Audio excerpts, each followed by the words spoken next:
എൻ്റെ പ്രിയപ്പെട്ടവരെ, നമ്മൾ ഉടമ്പടിയുടെ ധ്യാനത്തിൽ എനിക്ക് തോന്നണത്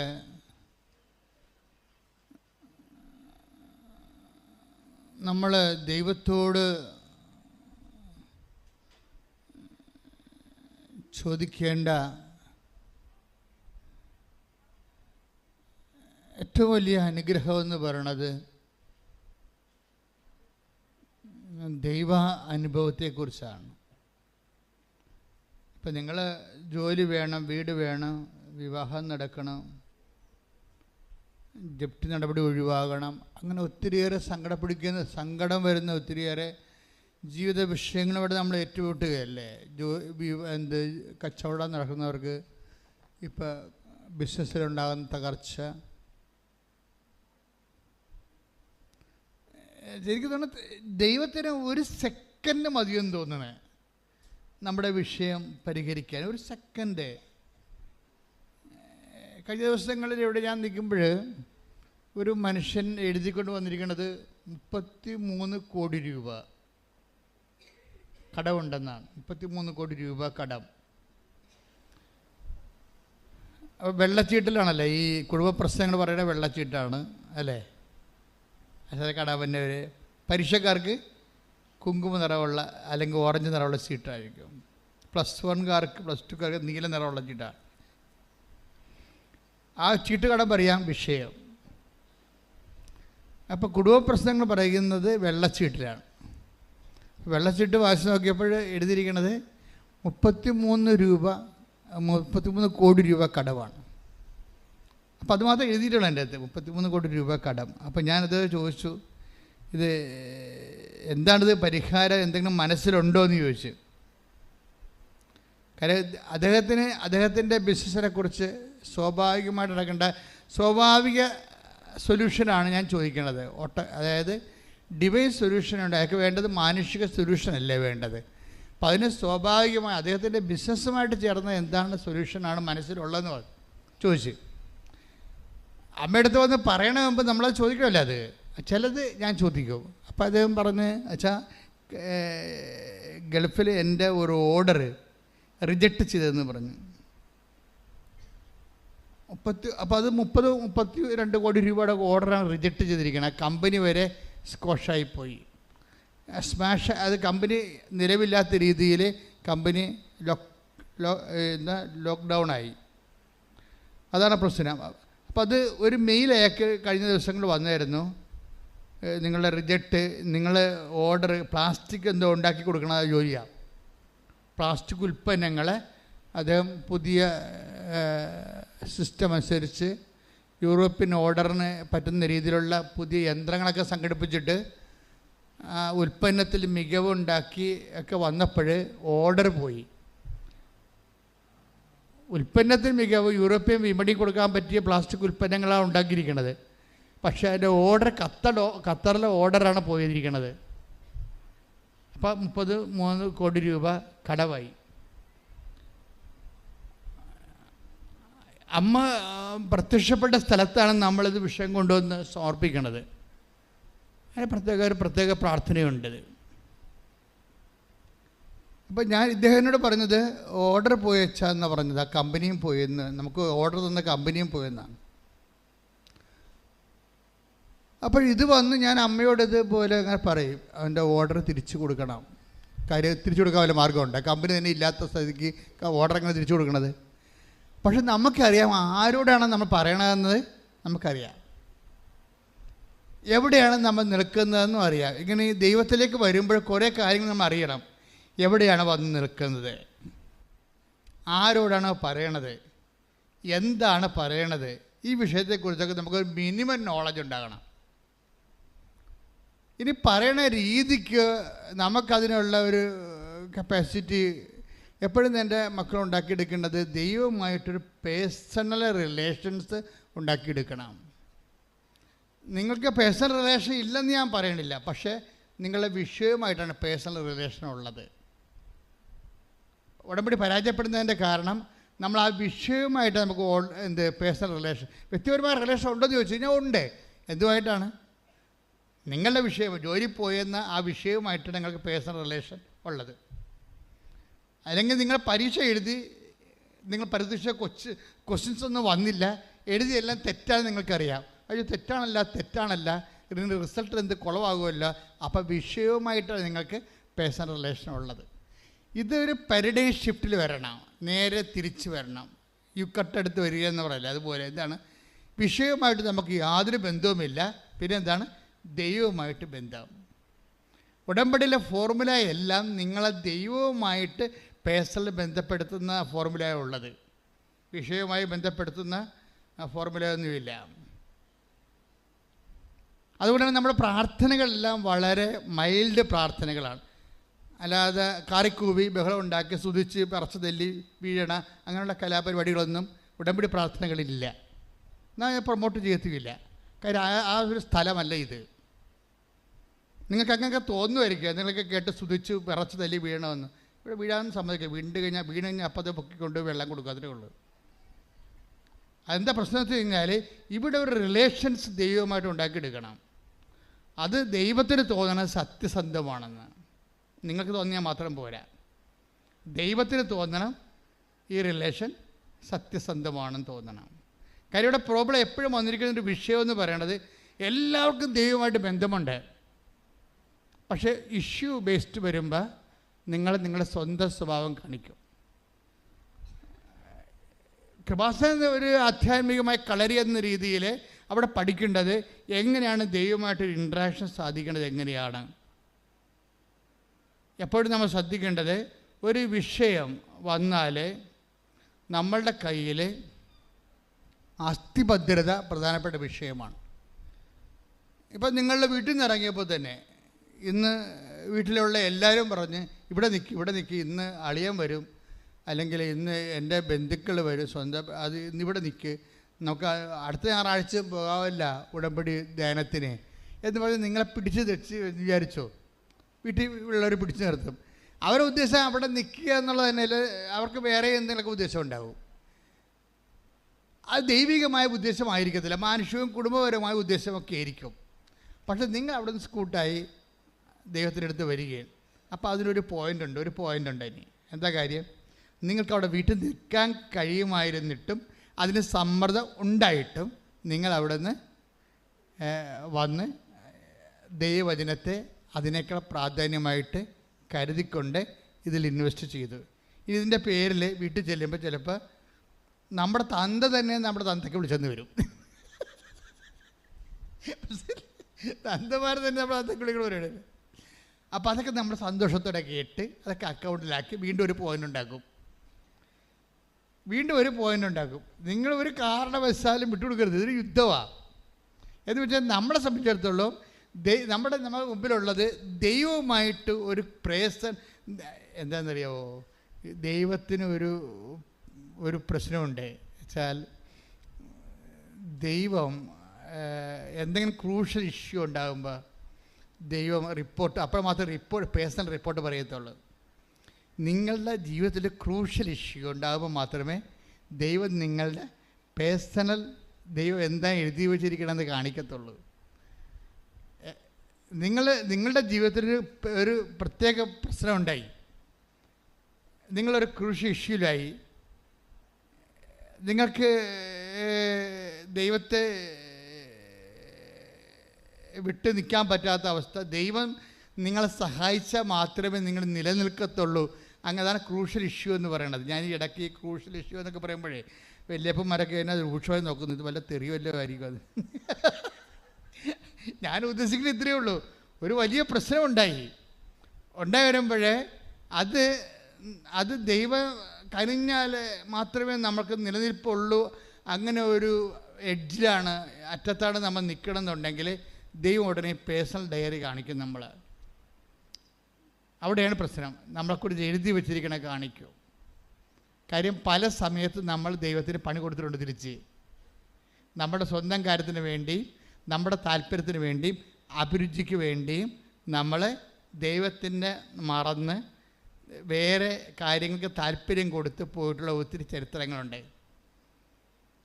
അപ്പോൾ അതുകൊണ്ട് ഈ മോസസിൻ്റെ ജീവിതത്തിലുണ്ടായിരുന്നു ഇങ്ങനെയുള്ള വിഷയങ്ങൾ. അപ്പോൾ ദൈവം പറഞ്ഞു, മോസസിനെ കുറിച്ച് നിങ്ങൾ കമൻറ്റ് ചെയ്യേണ്ട, ഐ നോ ഹിം എന്ന് പറഞ്ഞു. അതാണ് പ്രശ്നം. അത് പറയണം. Take the word of god. ശ്രദ്ധിക്കട്ടെ. ഹല്ലേലൂയ. പുറപ്പാട് 33:17. ഇത് കേട്ടെ. പുറപ്പാട് 33:17 എന്താ പറയണേ? കർത്താവ് മോശയോട് പറഞ്ഞു, നീ ആവശ്യപ്പെട്ട ഈ കാര്യവും ഞാൻ ചെയ്യും. എന്തെന്നാൽ നീ എൻ്റെ പ്രീതി നേടിയിരിക്കുന്നു, നിന്നെ എനിക്ക് നന്നായി അറിയാം. ഇതാണ് പ്രശ്നം. നീ എൻ്റെ പ്രീതി നേടുക എന്ന് മരപ്പെട്ടിക്കും പറ്റും. പക്ഷേ അവസാനം പറഞ്ഞത് ഇത്തിരി പെസകാണ്. എന്താണ്? നിന്നെ എനിക്ക് ഫോർ ഗുഡ് ഓർ ബാഡ്, നന്നായിട്ടായാലും മോശമായിട്ടായാലും ഐ നോ യു.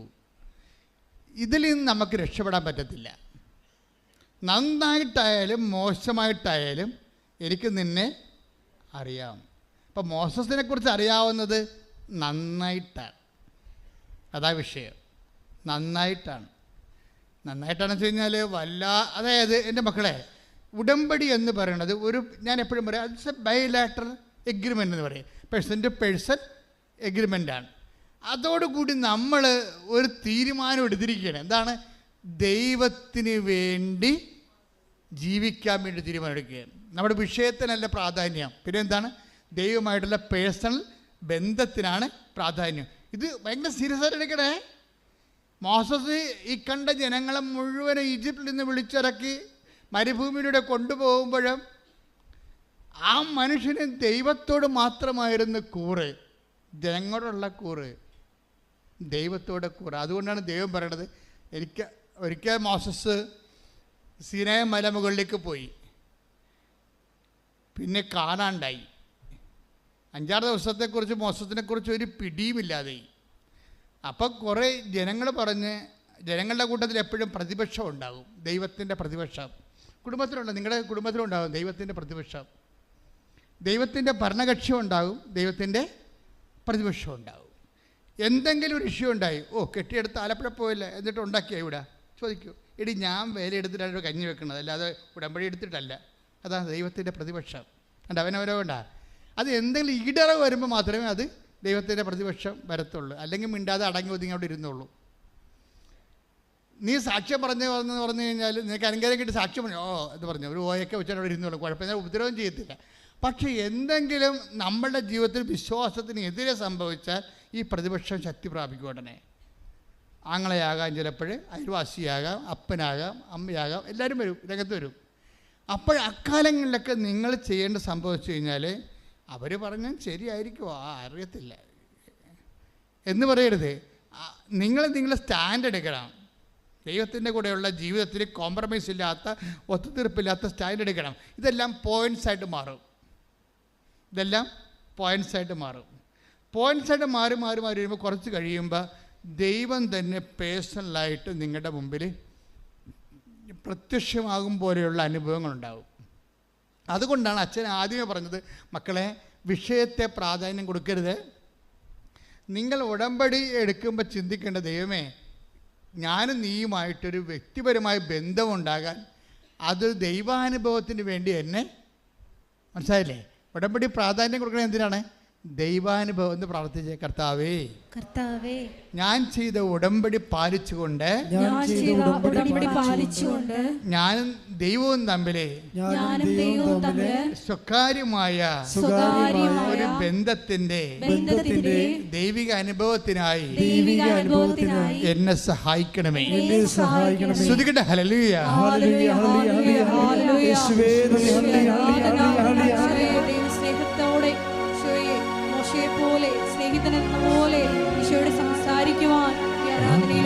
മോസസിനോട് ദൈവം എന്താ പറഞ്ഞത്? എനിക്ക് നിന്നെ നന്നായി അറിയാം. അതെന്താ അറിവെന്ന് പറയണത്? വല്ലാത്ത ഒരറിവാണ്. ദൈവത്തെ നമ്മളെക്കുറിച്ചുള്ള അറിവ്, അതാണ് നമ്മളുടെ ഉടമ്പടിയുടെ ഒരു നിയോഗം എന്ന് പറയണത്. കർത്താവേ, എന്നെക്കുറിച്ച് നല്ലതറിയാൻ, നന്നായി അറിയാൻ ഈ ഉടമ്പടിയിലൂടെ എന്നെ സഹായിക്കണമേ. അപ്പോൾ ദൈവത്തിനായിരിക്കണം പ്രാധാന്യം. നിങ്ങളുടെ ജോലി, വീട്, വിവാഹം ഇതൊക്കെ നിസ്സാരമാണ്. ഞാൻ പറഞ്ഞു, ആ മനുഷ്യൻ്റെ കാര്യം 33 കോടി രൂപ കടമുണ്ട്. അപ്പോൾ ഞാൻ ചോദിച്ചത് ഇതെങ്ങനെയാണ് ഇത് വർക്കൗട്ട് ചെയ്യണത്? നിങ്ങളുടെ മനസ്സിൽ വല്ല ഐഡിയ ഉണ്ടോ? അപ്പോൾ അച്ഛാ അത് കമ്പനി പൂട്ടിപ്പോയി, ഓർഡർ ക്യാൻസലായി, അതാണ് എൻ്റെ അവസ്ഥ എന്ന് പറയും. ഇപ്പം ഞാൻ അമ്മയോട് പറഞ്ഞു, അമ്മ കമ്പനി പൂട്ടിപ്പോയി, ഓർഡർ ക്യാൻസലായി. അത്രയാണ് ഞാൻ പറഞ്ഞത്. 10 മിനിറ്റ് കഴിഞ്ഞപ്പോൾ അയാൾക്ക് ഖത്തറിൽ നിന്ന് വിളി വന്നു, എന്താണ്, നിങ്ങളുടെ ഓർഡർ റീഇൻസ്റ്റേറ്റ് ചെയ്തിരിക്കണമെന്ന്. ഹല്ലേലൂയ, ഹല്ലേലൂയ, ഹല്ലേലൂയ. ഉടമ്പടിയിലൂടെ സമയബന്ധിതമായിട്ട് ഇവിടെ നന്ദി പറയും. ആ മനുഷ്യൻ അപ്പം തന്നെ വന്ന് സാക്ഷ്യം പറഞ്ഞിട്ടാണ് പോയത്. അതെന്താ പ്രശ്നം വെച്ച് കഴിഞ്ഞാൽ അത്രയും സ്പീഡാണ് ഉടമ്പടി എന്ന് പറയുന്നത്. അത്രയും സ്പീഡാണ്. പൂട്ടിയ കമ്പനി വീണ്ടും തുറപ്പിച്ച് നഷ്ടപ്പെട്ട ഓർഡർ തിരിച്ചു കൊടുക്കാൻ ദൈവത്തിന് സെക്കൻഡുകൾ മതി. പക്ഷേ അതല്ല പ്രശ്നം. ഈ ഒരു ബന്ധം നിങ്ങൾ ഉണ്ടാക്കിയെടുക്കണം. അല്ല ഒരു വിഷയം കഴിഞ്ഞിട്ട് പോയി ഇനി അടുത്ത വിഷയം വരുമ്പോൾ ദൈവത്തോട് ഇടപെടാം. ഇപ്പോൾ ഒരു വിഷയം ഉണ്ടായി, നമ്മൾ സാക്ഷ്യം പറഞ്ഞ് പോയി, ഇനി അടുത്ത വിഷയം, എന്നിട്ട് പിന്നെ ലോകത്താനായിട്ട് ജീവിക്കും. എന്നിട്ട് പിന്നെ അവസാനം പിന്നെ ഒരു വിഷയം ഉണ്ടാകുമ്പോൾ വീണ്ടും ദൈവത്തിലേക്ക് വരുമ്പോൾ ദൈവം പറയും, എനിക്ക് നിന്നെ അറിയാം എന്ന് പറയും. നിനക്കെന്താണ് അന്നടങ്ങുന്നവൻ അപ്പൻ. അതാണ് പ്രശ്നം. അത് നീ വിഷയം വെച്ചാണ് നീ എന്നോടത്ത് അടുത്ത് വരണത്. നിനക്ക് ഞാനല്ല പ്രശ്നം, വിഷയമാണ് പ്രശ്നം. വിഷയബന്ധിയാണ്, വ്യക്തിബന്ധിയല്ല. ഉടമ്പടിയിൽ എപ്പോഴും വരണ വിഷയം, ദൈവം ഒരു ഉടമ്പടി നിങ്ങളുടെ ഭൗതിക സാഹചര്യങ്ങളെയും സമ്മർദ്ദങ്ങളെയും ഉടമ്പടിയുടെ ഭാഗമാക്കാൻ കാരണം ദൈവം നിങ്ങളുടെ ജീവിതത്തിൽ ദൈവത്തെ ഒരു വിഷയമാക്കാൻ ആഗ്രഹിക്കുന്നത് കൊണ്ടാണ്. മനസ്സിലായ? Praise the Lord, hallelujah. അതുകൊണ്ട് തന്നെ ഇതിൻ്റെ ഒരു ദൈവികമായ ലക്ഷ്യമുണ്ട്. എന്താണ്? ദൈവവും നിങ്ങളും തമ്മിൽ ഒരു ബന്ധമുണ്ടാകാൻ വേണ്ടിയാണ് ദൈവം നിങ്ങൾക്ക് സാഹചര്യത്തിൽ സമ്മർദ്ദം തന്നിട്ട് അത് ഉടമ്പടി വിഷയമാക്കിയിരിക്കുന്നത്. അത് മനസ്സിലാക്കാനുള്ള ജ്ഞാനം വേണം. എന്ത് സംഭവിക്കുന്നു എന്നുള്ളതല്ല, എന്തിനു വേണ്ടി സംഭവിക്കുന്നു.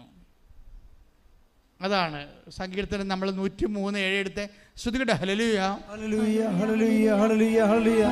യേശുവേ നന്ദി. ഹല്ലേലൂയ, ഹല്ലേലൂയ, ഹല്ലേലൂയ. യേശുവേ ആരാധന, യേശുവേ നന്ദി, മഹത്വം. 103-ാം സങ്കീർത്തനം 7-ാം തിരുവചനം. അവിടുന്ന് തൻ്റെ വഴികൾ മോശയ്ക്കും പ്രവർത്തികൾ ഇസ്രായേൽ ജനത്തിനും വെളിപ്പെടുത്തി. എന്ന് പറഞ്ഞ അവിടുന്ന് തന്റെ വഴികൾ മോശയ്ക്കും പ്രവർത്തികൾ ഇസ്രായേൽ ജനത്തിനും വെളിപ്പെടുത്തി.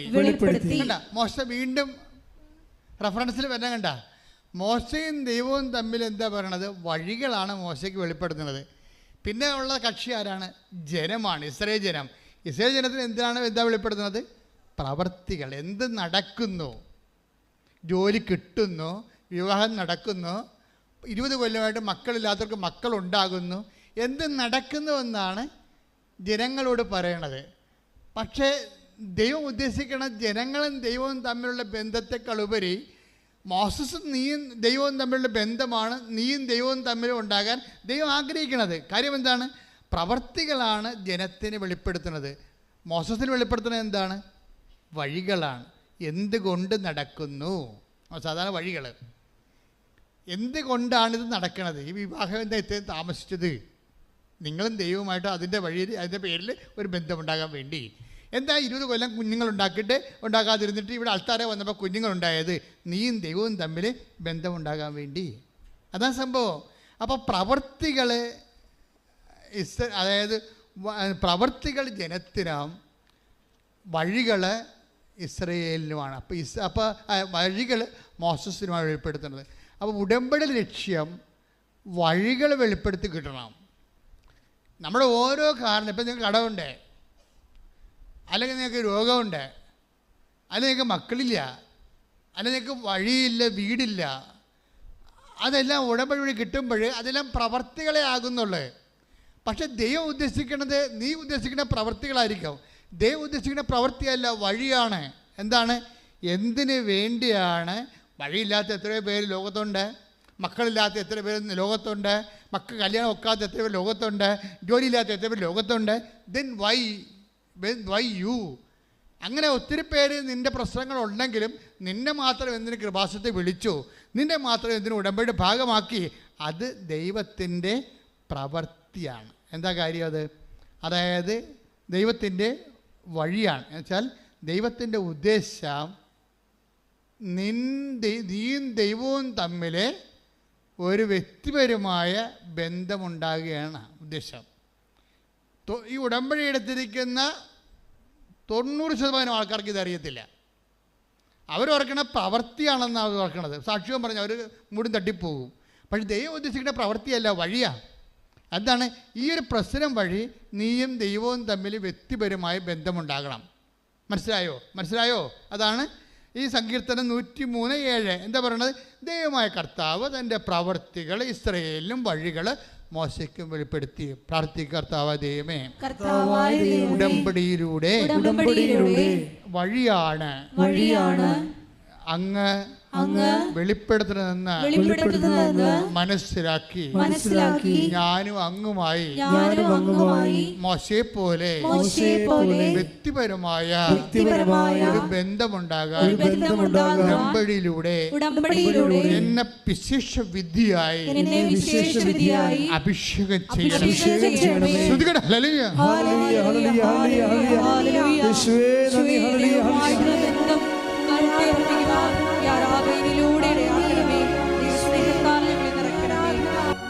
അപ്പോഴേ ഒരു കാര്യം നിങ്ങൾക്ക് മനസ്സിലായി, ജനറൽ കാറ്റഗറിയിൽ നിന്ന് നിങ്ങൾ രക്ഷപ്പെടണം. ഒരു പേഴ്സണൽ ആൻഡ് പർട്ടിക്കുലർ കാറ്റഗറിയിലേക്ക് വരണം. ഉടമ്പടിയിൽ വരുന്ന ഒരു പ്രശ്നം, ജനറൽ കാറ്റഗറി ഉണ്ട്, പൊതുവായിട്ട് വരുന്ന ഒരു കൂട്ടം. അത് ജനത്തിൻ്റെ കൂട്ടമാണ്. ഈ ജനത്തിൻ്റെ കൂട്ടം എന്ന് പറയുമ്പോൾ അനുഗ്രഹം എന്തെങ്കിലും ഭൗതിക സാഹചര്യങ്ങൾ കുറഞ്ഞു പോയാൽ അവരുടനെ അവർ തിരിച്ചു പോകും ദൈവത്തിൽ നിന്ന്.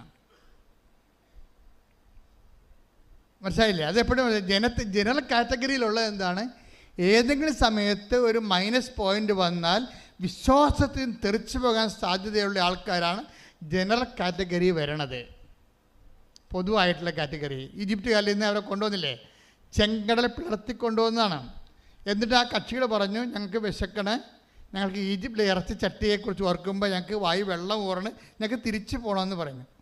അടിമത്തമാണെങ്കിലും കുഴപ്പമില്ല, ഞങ്ങൾക്ക് തിരിച്ചു പോയ ദൈവത്തെ വേണ്ട, ഇറച്ചി ചട്ടി മതിയെന്ന് പറഞ്ഞുകൊണ്ട് തിരിച്ചു പോകാൻ. അപ്പം തിരിച്ചു പോകാനുള്ള ആ വിശ്വാസത്തിൽ നിന്ന്, ദൈവവുമായുള്ള വ്യക്തിപരമായ ബന്ധത്തിൽ നിന്ന്, പകൽ തീത്തൂണും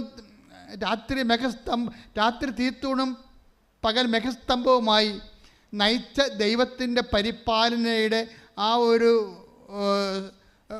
വളരെ കോഡിലായിട്ടൊരു സോണിൽ നിന്ന് തെറിച്ചു പോകാൻ വേണ്ടി ജഡിക മനുഷ്യന് എപ്പോഴും ഒരു പ്രലോഭനം വന്നുകൊണ്ടിരിക്കും. പക്ഷേ ഈ പ്രലോഭനം വന്നുകൊണ്ടിരിക്കുമ്പോൾ ദൈവം എന്നാ ചെയ്യണമെന്ന് വെച്ച് കഴിഞ്ഞാൽ, ഇവൻ ഡേഞ്ചർ സോണിലാണ്, ഇവനെ എപ്പോഴെങ്കിലുമായിട്ട് ദൈവം എലിമിനേറ്റ് ചെയ്തിരിക്കും. ഒരിക്കലും വിശ്വാസത്തിലും തിരിച്ചു പോകണമെന്ന് നിങ്ങൾക്ക് തോന്നിയാൽ, ഏതെങ്കിലും ഭൗതിക സാഹചര്യം ലഭിക്കാതിരിക്കുകയോ, നിങ്ങൾ ആഗ്രഹിച്ച ജോലി, നിങ്ങൾ ആഗ്രഹിച്ച പ്രമോഷൻ, നിങ്ങൾ ആഗ്രഹിച്ച പറമ്പ് നിങ്ങൾക്ക് കിട്ടാതിരിക്കുന്നതിൻ്റെ പേരിൽ നിങ്ങൾക്ക് പ്രാർത്ഥന മുടങ്ങുകയോ ഉടമ്പടിയുടെ നിബന്ധനകൾ മുടങ്ങുകയോ ചെയ്താൽ നിങ്ങൾ തിരിച്ചു പോകുന്ന കൂട്ടത്തിലാണ് കാറ്റഗറൈസ് ചെയ്തിരിക്കുന്നത്. അപ്പോൾ എന്താ, ജനറൽ കാറ്റഗറിയിൽ തിരിച്ചുപോക്കുകാരുടെ കൂട്ടത്തിലിട്ടിരിക്കുകയാണ്. തിരിച്ചുപോക്കുകാരെന്താണ് പറയണത്? അത് അവർ എന്താ പറയണത്? 16 പുറപ്പാട് 13:3 എടുത്ത് ശ്രദ്ധിക്കട്ടെ. ഹല്ലേലൂയ ഹല്ലേലൂയ ഹല്ലേലൂയ ഹല്ലേലൂയ ഹല്ലേലൂയ യേശുവേ നന്ദി. ഹല്ലേലൂയ ഹല്ലേലൂയ ഹല്ലേലൂയ ഹല്ലേലൂയ ഹല്ലേലൂയ. പുറപ്പാട് 16:3. ഇസ്രായേൽക്കാർ അവരോട് പറഞ്ഞു, ഈജിപ്തിൽ ഇറച്ചി പാത്രത്തിന് അടുത്തിരുന്ന് തൃപ്തിയാവോളം അപ്പം തിന്നുകൊണ്ടിരുന്നപ്പോൾ കർത്താവിന്റെ കരത്താൽ കൊല്ലപ്പെട്ടിരുന്നുവെങ്കിൽ എത്ര നന്നായിരുന്നു. എന്നാൽ സമൂഹം മുഴുവനെയും പട്ടിണിയിട്ട് കൊല്ലാനായി ഞങ്ങളെ ഈ മരുഭൂമിയിലേക്ക് നിങ്ങൾ കൊണ്ടുവന്നിരിക്കുന്നു. അപ്പോൾ ദൈവത്തിൻ്റെ പരിപാലനയിൽ അവർ വിശ്വസിക്കണില്ല. മറിച്ച് ഇന്നലെയുള്ള കാലങ്ങളിലെ വിശ്വാസരാഹിത്യത്തിൻ്റെ കാലങ്ങളിൽ ദൈവത്തെ മറന്ന് ജീവിച്ചപ്പോൾ ഏത് ബാറിലും അവർക്ക് കയറാൻ പറ്റുമായിരുന്നു. അതാണ് പ്രശ്നം. ദൈവത്തെ മറന്ന് ജീവിച്ച കാലത്തെ ഞായറാഴ്ച തന്നെ അവർക്ക് പള്ളിയിൽ പോകണമെന്ന് നിർബന്ധമൊന്നും ഇല്ലായിരുന്നു. അവർക്ക് ആ സമയത്തൊക്കെ അവർ വേറെ പല അമ്യൂസ്മെൻറ്റുകളും ചെയ്തുകൊണ്ടിരുന്ന കാലമാണ്. ആ കാലത്തിലേക്ക് തിരിച്ചു പോകാൻ എപ്പോഴും നമുക്ക് തോന്നും. ഇപ്പം നമ്മൾ തിരിച്ച് വന്നിരിക്കണത് എന്തെങ്കിലും അനുഗ്രഹം കിട്ടുമെന്ന് വിചാരിച്ചിട്ടാണ്. അത് കിട്ടാനത് താമസിക്കുകയാണെങ്കിൽ തിരിച്ചു പോകണമെന്ന് തോന്നും. ഇതൊരു പ്രവണതയാണ് ശരിക്കും പറഞ്ഞാൽ. നിങ്ങൾ തന്നെ മനസ്സിലാക്കിയില്ലെങ്കിൽ ദൈവം നിങ്ങൾ ഏതെങ്കിലും മനസ്സിലാക്കിയിട്ടുണ്ട്. അതാണ് പ്രശ്നം. മോസസിനോട് പറയും, ജനത്തിനെയും ദൈവത്തിനെ അറിയാം, മോസസിനെയും അറിയാം. ദൈവത്തിനെ കൊണ്ട് പറയിപ്പിക്കാതിരിക്കുന്നതാണ് ആധ്യാത്മികമായ വിവേചകം എന്ന് പറയുന്നത്. എന്താ കാര്യം? ഈ തിരിച്ചു പോകണമെന്ന് പറഞ്ഞ് ജനത്തിന് എന്താ സംഭവിക്കണമെന്ന് നമുക്ക് നോക്കാം. തിരിച്ചു പോകണമെന്ന് പറഞ്ഞ് ജനത്തിനെ കൊല്ലാനൊന്നും മോസസിനോട് പറഞ്ഞിട്ടില്ല. പക്ഷേ മോസസ് അത് ചെയ്തിരിക്കും. അതാണ് മോസസ്. ഒരിക്കൽ ദൈവത്തിനെ മറന്നുകൊണ്ട് ജീവിച്ചവൻ, ഏതെങ്കിലും ഭൗതിക സാഹചര്യം കിട്ടിയത് കൊണ്ടോ കിട്ടാത്തത് കൊണ്ടോ താമസിച്ചത് കൊണ്ടോ അവൻ പഴയ കാലങ്ങളിലേക്ക് തിരിച്ചു പോകാൻ ആഗ്രഹിച്ചാൽ, ഓർക്കുക, ഇന്നല്ലെങ്കിൽ നാളെ അതിന് മറുപടി പറയേണ്ടി വരും. ഒരു സംശയമില്ല. തിരിച്ചു പോകാൻ ചിന്തിച്ചാൽ മാത്രം മതി. തിരിച്ചു പോകാൻ ചിന്തിച്ചാൽ മാത്രം മതി. ദൈവിക മേഖലയും ദൈവിക കൃപയും ഇന്ന് ഭൗതികമായ നക്കാപ്പിച്ച അനുഗ്രഹത്തിൻ്റെ പേരിൽ അത് കിട്ടിയത് കൊണ്ട് കിട്ടാത്തത് കൊണ്ട് കുറഞ്ഞു പോയത് കൊണ്ട് പ്രാർത്ഥന മുടക്കാവുന്നോ, ദൈവികമായ ജീവിതത്തിൻ്റെ ആ ചൈതന്യത്തിൽ നിന്ന് വിട്ടുപോകാമെന്ന് നിങ്ങൾ ചിന്തിച്ചാൽ പിന്നെ തീരുമാനങ്ങൾ പെട്ടെന്ന് വരും. എന്ത് സംഭവം എന്നറിയാമോ? അത് അറിയണം. എന്തുണ്ടെങ്കിൽ പുറപ്പാട് 32:7 32:7 പുറപ്പാട് 32:7 ശ്രുതികട്ടെ. ഹല്ലേലൂയ, ഹല്ലേലൂയ, ഹല്ലേലൂയ, ഹല്ലേലൂയ. യേശുവേ നന്ദി. ഹല്ലേലൂയ, ഹല്ലേലൂയ. പുറപ്പാട് 32:7 കർത്താവ് മോശയോട് അരുളി ചെയ്തു, ഉടനെ താഴേക്ക് ചെല്ലുക. നീ ഈജിപ്തിൽ നിന്ന് കൂട്ടിക്കൊണ്ടുവന്ന നിന്റെ ജനം തങ്ങളെ തന്നെ ദുഷിപ്പിച്ചിരിക്കുന്നു. ഞാൻ നിർദ്ദേശിച്ച മാർഗത്തിൽ നിന്ന് അവർ പെട്ടെന്ന് വ്യതിചലിച്ചു. പെട്ടെന്ന് ഉടമ്പടിയിൽ നിന്ന് പെട്ടെന്ന് പോവുകയാണ് ജനം. സീനായിൽ നിന്ന് ഉടമ്പടി കൊടുത്തതിന് ശേഷം ജനം പെട്ടെന്ന് ഉടമ്പടിയിൽ 6 ദിവസമായിട്ട് മോസസിനെ കണ്ടില്ല. 6 ദിവസമായിട്ട് നമ്മൾ വിചാരിച്ച അനുഗ്രഹങ്ങളിൽ നമുക്ക് കിട്ടണില്ല എന്നുണ്ടെങ്കിൽ ചില ആൾക്കാർ പെട്ടെന്ന് ഉടമ്പടിയിൽ നിന്ന് പോകും. ആ പെട്ടെന്ന് വാക്ക് ഉപയോഗിക്കേണ്ട കാര്യമുണ്ടാ? നമ്മളെ കാണിക്കണ കാട്ടായമാണ് ആ സംഭവം. നീ താഴേക്ക് ചെല്ലുക. ഒന്നുകൂടി വായിച്ചത്. കർത്താവ് മോശയോട് അരുളി ചെയ്തു എന്ന് പറഞ്ഞേ. കർത്താവ് മോശയോട് അരുളി ചെയ്തു. ഉടനെ താഴേക്ക് ചെല്ലുക. നീ ഈജിപ്തിൽ നിന്ന് കൂട്ടിക്കൊണ്ടുവന്ന നിന്റെ ജനം എന്റെ ജനം തങ്ങളെ തന്നെ ദുഷിപ്പിച്ചിരിക്കുന്നു. ഞാൻ നിർദ്ദേശിച്ച മാർഗത്തിൽ നിന്ന് ഉടമ്പടിയാണ്. ഞാൻ നിർദ്ദേശിച്ച മാർഗം എന്ന് പറഞ്ഞ ഉടമ്പടിയാണ്. ഞാൻ നിർദ്ദേശിച്ച മാർഗത്തിൽ നിന്ന് അവർ പെട്ടെന്ന് വ്യതിചലിച്ചിരിക്കുന്നു. Praise the Lord.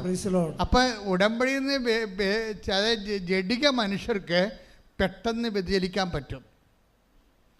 ഉടമ്പടിയുടെ നിബന്ധനകളിൽ നിന്ന് നിനക്ക് പെട്ടെന്ന് വ്യതിചലിക്കാൻ പറ്റിയാൽ നിന്റെ തല ചോപ്പ് ചെയ്യാൻ സമയമായെന്ന് നടത്താം.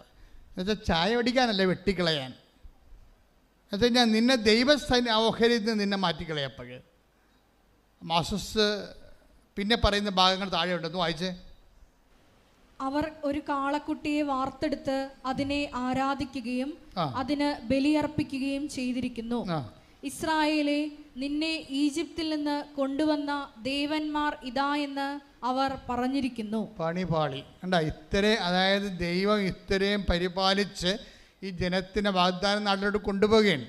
അതിൻ്റെ മധ്യത്തിൽ വാഗ്ദാനം പ്രാപിക്കുന്നതിൻ്റെ ഇനി സമയങ്ങൾ മാത്രം ബാക്കി നിൽക്കുമ്പോഴേ ഈ ജനത്തിന് ഉടനെ ജനം പറയണേ, ഒരു ഏതെങ്കിലും ഒരു കാലത്ത്, ഉടമ്പടി കാലത്ത് ഒരു 0 hour ഉണ്ടാകും. ഇത് അപകടം പിടിച്ച സംഭവമാണ്. വിമാനം ഇങ്ങനെ പോയി കണ്ടിരിക്കുന്ന സമയത്ത് പെട്ടെന്ന് എയർ പോക്കറ്റ് വരത്തില്ലേ, അപ്പോൾ തന്നെ വിമാനം കുത്തിക്കൊണ്ട് വരും താഴേക്ക്. അപ്പോൾ നമ്മളവർക്ക് ഇപ്പോൾ ഇത് താഴേക്ക് വീഴുമെന്ന്, പിന്നെ അത് നേരെയാകും. അപ്പോൾ ഉടമ്പടി കാലത്ത് ഏതെങ്കിലും സമയത്ത് ഉടമ്പടി എടുത്തതിനേക്കാൾ കഷ്ടമായിട്ടുള്ള ജീവിതാനുഭവങ്ങളുണ്ടാകും നമുക്ക്. ഉടമ്പടിയിലൂടെ നമ്മൾ പോവുകയാണ്. പക്ഷേ ഏതെങ്കിലും 2 ആഴ്ച, ഒരാഴ്ച അല്ലെങ്കിൽ 1 മാസം കഴിയുമ്പോൾ നമ്മൾ ഉടമ്പടി എടുക്കുന്നതിന് മുമ്പ് നമുക്കുണ്ടായതിനേക്കാൾ ക്ലേശം പിടിച്ച ചില സാഹചര്യങ്ങൾ വരും. അത് നമ്മൾ മനസ്സിലാക്കണം. ഇതിനകത്തുള്ളതാണത്. ഇപ്പം നോക്കിയാൽ ഉടമ്പടി ജനമാണ്. മോസസിനെ കാണാനില്ല, ദൈവത്തിനെ കാണാനില്ല, പ്രാർത്ഥിക്കാൻ പറ്റണില്ല, പ്രാർത്ഥനയുടെ ഉത്തരമില്ല, എല്ലാത്തിനും പ്രാർത്ഥിക്കുന്നതിന് ഘടകവിരുദ്ധമായ സംഭവങ്ങളാണ് നടന്നുകൊണ്ടിരിക്കുന്നത്. അപ്പോൾ ജനം എന്താ വിചാരിക്കണത്? ജനം ഉടനെ മനസ്സുകൊണ്ട്, അവരാരും നടന്നു പോകാൻ പറ്റത്തില്ല, പക്ഷെ അവർ മനസ്സുകൊണ്ട് തിരിച്ചുപോയി. എന്താ പറഞ്ഞ? മനസ്സുകൊണ്ട് ഞാൻ തിരിച്ചുപോയി. ഒരിക്കൽ തിരിച്ചു പോകണമെന്ന് വിചാരിച്ചവൻ എപ്പോഴായാലും അവൻ തിരിച്ചു പോയിരിക്കും. ഒരിക്കൽ തിരിച്ചു പോകണമെന്ന് വിചാരിച്ചവൻ, ഇപ്പം ചില ആൾക്കാർ നോൻപിന് വെള്ളം അവിടെ നിർത്തിയിട്ടില്ലേ, എന്നിട്ട് ഈസ്റ്ററിനെ ഘോഷിക്കാമെന്ന് പറഞ്ഞിരിക്കണില്ലേ? പേപ്പട്ടി, നിൻ്റെ കാര്യത്തിൽ തീരുമാനമായിട്ടുണ്ട്. ഒരു സംശയമില്ല, നീ ദൈവത്തെ വഞ്ചിക്കുകയാണ്. നീ തിരിച്ചു പോകണമെന്ന് തീരുമാനിച്ചിരിക്കുന്നോ? നോൻപ് കഴിയുമ്പോൾ അടിച്ചു പൊളിക്കാൻ തീരുമാനിച്ചിരിക്കുന്നോ? എന്നാൽ പിന്നെ ഇപ്പം അടിച്ചു പൊളിക്കാൻ പറ്റില്ല. നീ എന്താ ദൈവത്തെ പറ്റിക്കണേ? അപ്പോൾ തിരിച്ചു പോകണമെന്ന് തീരുമാനിക്കുന്നവൻ എപ്പോഴായാലും തിരിച്ചു പോയിരിക്കും. ഓർക്കുക, തിരിച്ചു പോകണവൻ പ്രവണത ഉള്ളവൻ്റെ പുസ്തകത്തിൽ ദൈവം എന്നെ നിനക്കറിയാവുന്ന തന്നെ എഴുതിയിരിക്കണത്. നിന്നെ എനിക്ക് അറിയാവുന്ന തന്നെ എഴുതിയിരിക്കണത്. ദൈവത്തിന് എഴുതുന്ന ഒരു വാക്കാണത്. ദൈവത്തിൻ്റെ പുസ്തകത്തിൽ എഴുതുന്ന വാക്കാണത്. എന്താണ്? നിന്നെ എനിക്കറിയാവുന്ന. വേറെ ഒന്നും എഴുതത്തില്ല, വിശദീകരണമൊന്നുമില്ല. ദൈവത്തിൻ്റെ അനന്ത ജ്ഞാനത്തിൽ വിശദീകരണം ടക് ടക് ടകാന്ന് വന്നുകൊണ്ടിരിക്കും. പക്ഷേ എഴുതണ ഇത്രയേ ഉള്ളൂ. എന്താണ്? നിന്നെ എനിക്ക് അറിയാം. അത്ര എഴുത്തുള്ളൂ. കഴിഞ്ഞ ദിവസം ഞാൻ അവിടെ ഇരുന്ന് ഉറങ്ങിപ്പോയതല്ല, കുർബാന സ്വീകരിച്ചപ്പോൾ മയങ്ങിപ്പോയി. പെട്ടെന്ന് ഒരു മനുഷ്യൻ്റെ ഇടത് കയ്യെ വാച്ച് കെട്ടിയിരിക്കുകയാണ്. ഒരു മഞ്ഞ ഡയലാണ്. അതെനിക്ക് ഡയൽ കാണാം. പെട്ടെന്ന് ഒരു തീ ഇറങ്ങിയിട്ട് മഞ്ഞ ഡയൽ കത്തിപ്പോയി. അപ്പം ഞാൻ ഞെട്ടി ഉണർന്ന്. അപ്പം ഞാൻ പറഞ്ഞു, കർത്താവേ, കടികാരമാണല്ലോ, കയ്യെ കെട്ടിയ കടികാരമാണല്ലോ കത്തിപ്പോയത്. സമയം തീർന്ന, എൻ്റെ സമയം തീർന്നാന്ന് ഞാൻ ചോദിച്ചത്. കർത്താവിനോട് ചോദിക്കാറില്ല, സമയ കടികാരം കത്തിപ്പോയി, അപ്പം എൻ്റെ സമയം തീർന്ന എന്ന് ഞാൻ ചോദിച്ചു. ചോർത്ത് കഴിഞ്ഞാൽ പിന്നെ ഒരു വിശ്വാസപ്രമാണം ചൊല്ലി വെച്ചാൽ പറഞ്ഞു, കർത്താവേ, അപ്പോൾ എനിക്കൊരു 4 എന്നും പറഞ്ഞ നമ്പർ എൻ്റെ മനസ്സിൽ കാണിച്ചു ഈശോ. അപ്പോൾ ഞാൻ പറഞ്ഞു, ഈശോ 4 ഫിക്സാണ് കേട്ടോ. ഞാൻ വചനം തുറക്കും, ഈ 4 എന്നുള്ള നമ്പര് നീ എനിക്ക് സന്ദേശം തരണമെന്ന് പറഞ്ഞ്.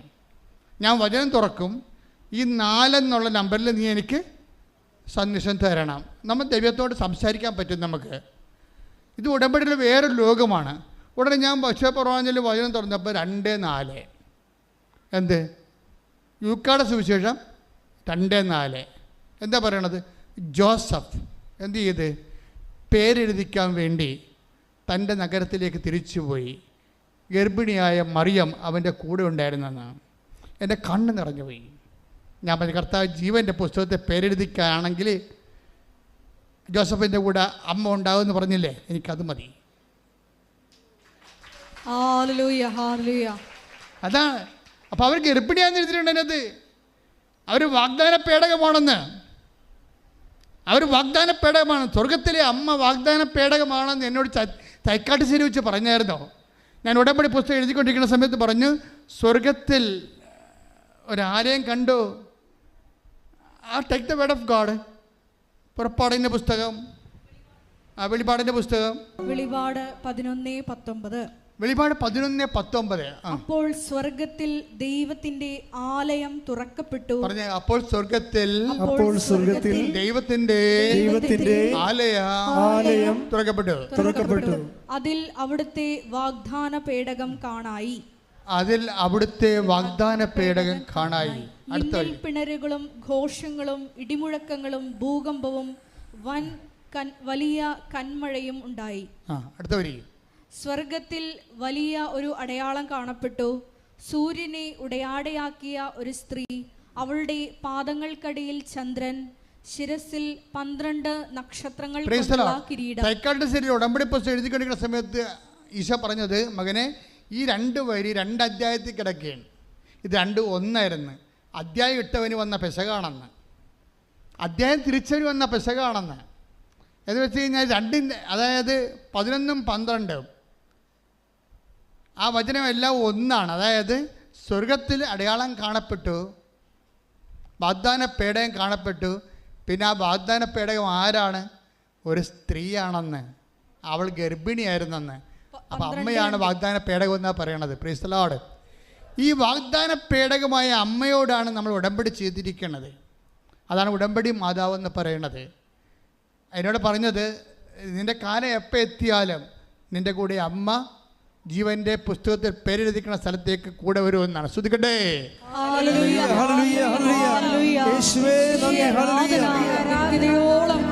കൂടെ ദിവ്യകാരുണ്യത്തിന് എന്നേരവും ആരാധനയും സ്തുതിയും പുകഴ്ചയും ഉണ്ടായിരിക്കട്ടെ. അപ്പോൾ എൻ്റെ മക്കളെ, നമ്മൾ എന്തെല്ലാം അനുഗ്രഹങ്ങളെക്കുറിച്ചാണ് നിങ്ങൾ സ്വപ്നം കാണുകയും അതിൽ അമിതമായ പ്രാധാന്യം കൊടുക്കുകയും ചെയ്യുമ്പോൾ എനിക്ക് തോന്നുന്നത് ഉടമ്പടിയിൽ ഏറ്റവും കൂടുതൽ പ്രാധാന്യം കൊടുക്കേണ്ട നിയോഗം എന്ന് പറയുന്നത് ദൈവാനുഭവമാണ്.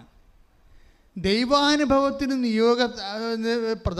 ഒന്നത്തെ ദൈവാനുഭവം, ഒന്നാമത്തെ നിയോഗം എന്ന് പറയുന്നത് എനിക്ക് ദൈവത്തെ അനുഭവിക്കണം, എനിക്ക് ദൈവത്തെ കാണണം, എനിക്ക് ദൈവത്തിന് വേണ്ടി ജീവിക്കണം, ദൈവത്തിൻ്റെ കൂടെ ആയിരിക്കണം. അങ്ങനെയാണ് നിൻ്റെ മനസ്സെങ്കിലേ ബാക്കിയെല്ലാം എളുപ്പമാകും. നീ അത് അവസാനത്തെ കാരണമായിട്ട് പോലും എഴുതണില്ലല്ലോ. അവസാനം ഒന്നുമില്ലേ, കെട്ടിച്ചു വിട്ട മകളുടെ കാര്യം എഴുതി വെക്കും. കെട്ടിച്ചു വിട്ട മകൾക്ക് എഴുതണ്ടെന്നല്ല കാര്യം, എഴുതാനുള്ള എല്ലാം എഴുതിയെങ്കിലും സ്വന്തം കാര്യം മാത്രമേ എഴുതത്തുള്ളൂ, കുടുംബത്തിലുള്ള കാര്യം മാത്രമേ എഴുതത്തുള്ളൂ. അത് ചില ആൾക്കാർ മാത്രമേ അയൽവാസികളുടെ കാര്യം എഴുതത്തുള്ളൂ. പിന്നെ ഞാനിപ്പോൾ വണ്ടിയും കാശും മുടക്കി ഇടിയും കൊണ്ട് വേർപ്പഴിച്ച് ഇവിടെ പുഴുങ്ങി ഇവിടെ ഇരുന്നിട്ട് നടുകട എഴുതാനാണ് എൻ്റെ കാര്യം നടക്കണ്ട അവിടെ എന്ന് പറയും. അതോടുകൂടി ഉടമ്പടിക്ക് തീരുമാനമാകും. എന്താ കാര്യം? നീ ലോകത്താനാ, നീ ദൈവിക ജീവൻ നിന്നിൽ വസിക്കണില്ല. നീ സ്വന്തം വയറ്റിപ്പഴപ്പിന് വേണ്ടി മാത്രം കെട്ടിയെടുത്ത് വണ്ടിയും കയറി ഇവിടെ വന്നിരിക്കുകയാണ്. ആ ദൈവത്തിന് എന്തിനാ പിടികൊടുക്കണ? ദൈവത്തിന് പിടികൊടുക്കരുത്, മറിച്ച് ദൈവം നമ്മളെ പിടിക്കണം. ശ്രദ്ധിക്കട്ടെ. ഹല്ലേലൂയ.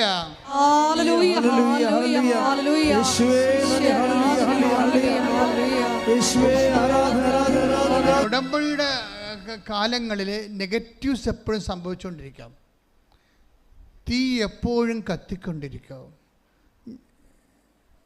ദൈവത്തിൻ്റെ സാന്നിധ്യത്തിൻ്റെ ഭാഗമായിട്ട് ഉടമ്പടിയിൽ തീ കത്തിക്കൊണ്ടിരിക്കും. എന്ന് വെച്ചാൽ നമ്മൾ പൊള്ളണ അനുഭവങ്ങൾ ഉണ്ടായിക്കൊണ്ടിരിക്കും. പൊള്ളൻ അനുഭവങ്ങൾ ഉള്ളത് കൊണ്ട് വെച്ചാൽ അതിൻ്റെ എലിമിനേഷനിലേക്ക്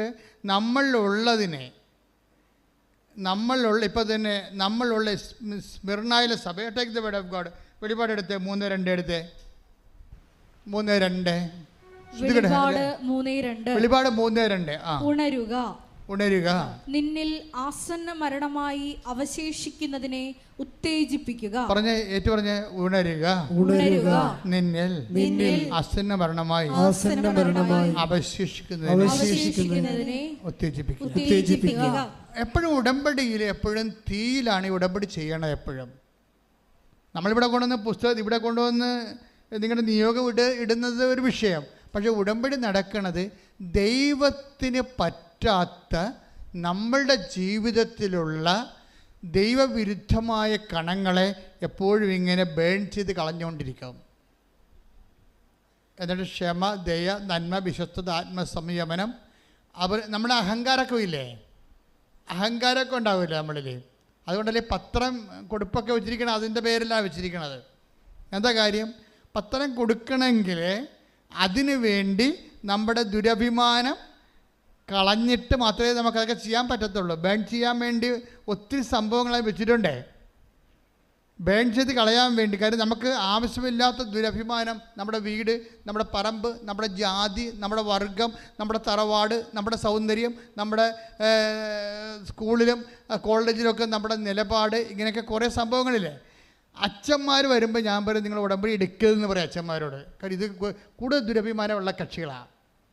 എന്താണ് ഞാൻ പറയും, നിങ്ങൾ ഉടമ്പടി എടുക്കണമെന്നുണ്ടെങ്കിൽ ഓഹ ഇട്ടുകൊണ്ട് തന്നെ പത്രം കൊടുക്കാൻ പോകണമെന്ന് പറയും, അല്ല പാൻസിട്ടുണ്ട് ആൾക്കാരെ പറ്റിക്കരുതെന്ന് പറയും. ഞാൻ എൻ്റെ കാര്യം എനിക്ക് പറയാൻ ബാധ്യതരാണ്, ഞാൻ പറയാൻ ബാധ്യതരാണ്. കാര്യം ഇവർക്ക് ബുദ്ധിമുട്ടല്ലേ സംഭവം. അവരുടെ സ്റ്റാറ്റസ് അവർ കീപ്പ് ചെയ്യും, എപ്പോഴും സ്റ്റാറ്റസ് കീപ്പ് ചെയ്യും. ഞാൻ പറഞ്ഞ അച്ഛൻ സ്റ്റാറ്റസ് കീപ്പ് ചെയ്യും.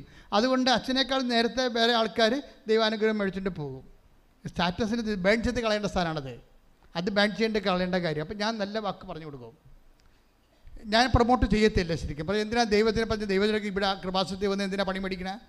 മറിച്ച് മര്യാദയ്ക്ക് എളിമപ്പെട്ടിട്ട് കർത്താവിൻ്റെ കൃപയിൽ സ്റ്റാറ്റസ് നോക്കാതെ ദൈവത്തിന് പ്രാധാന്യം കൊടുത്തുകൊണ്ട് ഞാൻ അച്ഛനാണെന്ന് തന്നെ ഞങ്ങളുടെ മുമ്പിൽ അഡ്രസ്സ് ചെയ്തുകൊണ്ട് ശുശ്രൂഷ ചെയ്യാൻ തയ്യാറാണെങ്കിൽ ആ സമയത്ത് ബേൺ ചെയ്യും ഉടമ്പടി. അപ്പം തന്നെ കർത്താവ് ആൻസർ ചെയ്യും. എന്താ കാര്യം? അവൻ സത്യസന്ധനാണ്, അവൻ ആരെയും പറ്റിക്കണില്ല, അവൻ ആരുടെ മുമ്പിലും മുഖം മൂടി അളിയുന്നില്ല, തുണി ഉരുന്നി കളയണില്ല. അവൻ മര്യാദക്ക് ഉടുപ്പിട്ടിട്ട് സഭയുടെ വസ്ത്രം ചുറ്റുകൊണ്ട് തന്നെയാണ് അവൻ ജീവിക്കണത്. അപ്പോൾ അങ്ങനെ വരുമ്പോൾ സ്വാഭാവികമായിട്ടും ദൈവത്തിന് അറിയാം. അപ്പോൾ അതൊരു എളിമപ്പെടലിൻ്റെ ഒരു ഭാഗമാണത്. ഇത് അച്ഛന്മാരുടെ കാര്യത്തിൽ പോലും ഞാൻ ഇത്രയും സീരിയസ് ആണ്. നിങ്ങളുടെ കാര്യത്തിൽ എൻ്റെ അവസ്ഥ അറിയാമല്ല, ഒരു കോംപ്രമൈസും ചെയ്യത്തില്ല. കാര്യം നമ്മൾ ദൈവവുമായിട്ടാണ് ഈ ഉടമ്പടി ചെയ്യണമെന്നുള്ള ബോധം ആദ്യമേ ഉണ്ടാകണം. ദൈവവുമായിട്ടാണ് ഉടമ്പടി ചെയ്യണത്.